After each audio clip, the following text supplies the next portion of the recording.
So I've changed the numbers, but this is the same. This is everything that we need to do for our week 7 assignment. It's without the data analysis toolpack. Sorry, I'm trying to zoom in for you. There we go. Okay, the first thing they want is a scatter plot. So you want to include the header names. So you want to click and drag all the data that you want the scatter plot for. And then click insert. And then here's a scatter plot right here. So there's our scatter plot. It says add a trend line to the scatter plot. So this is where I have to think. I'm guessing here because it's been a while, but I think it's add chart element and then trend line. There it is. And we want a linear trend line because we're only doing linear regression. So you can see the dots right there. The trend line is just covered by all these other dots because there's so many pieces of data here. So there's the trend line that they need. And it says in a Word document, describe the relationship between X and Y. So I'll leave that for you.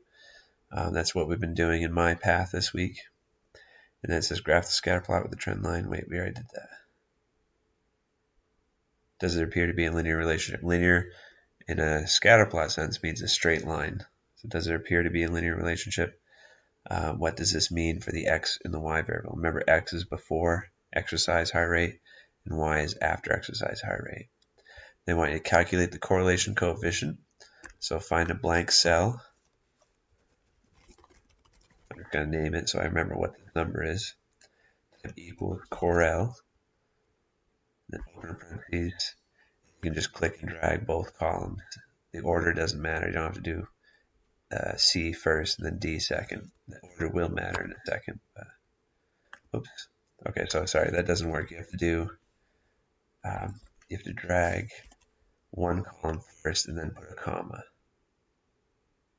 So there's my first column. Then put a comma, and I'm going to click and drag my second column. Okay, and if we enter, there's our correlation coefficient.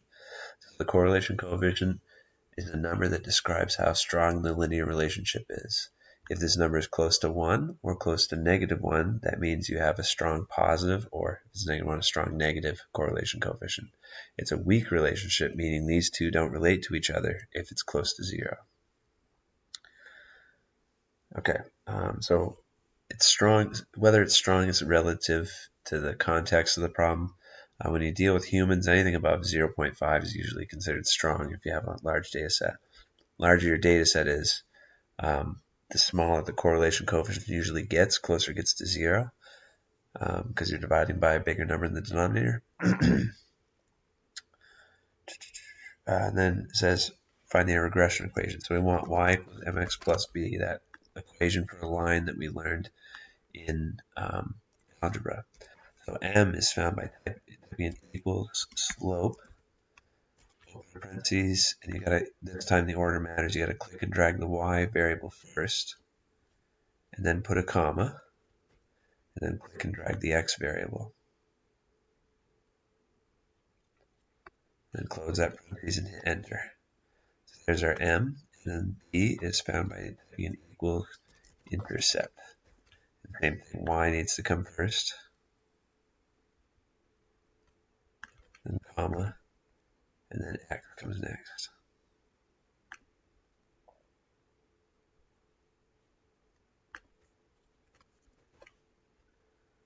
Okay, so our equation is y equals 0.795x plus 27.02.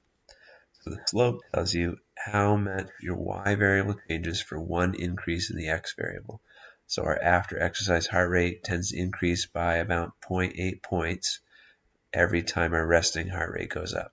So a person, if you compare two people, if one person has one beat higher per minute resting heart rate, then we expect their after exercise heart rate to be about 0.8 beats higher. And then this is the y-intercept. That would be if x is 0. If you have no resting heart rate, the equation predicts that your after exercise heart rate would be 27, which obviously isn't worth interpreting. If we have somebody with no heart rate before they exercise, they're certainly not going to have 27 beats after, right? So a lot of times the y-intercept doesn't make sense to interpret.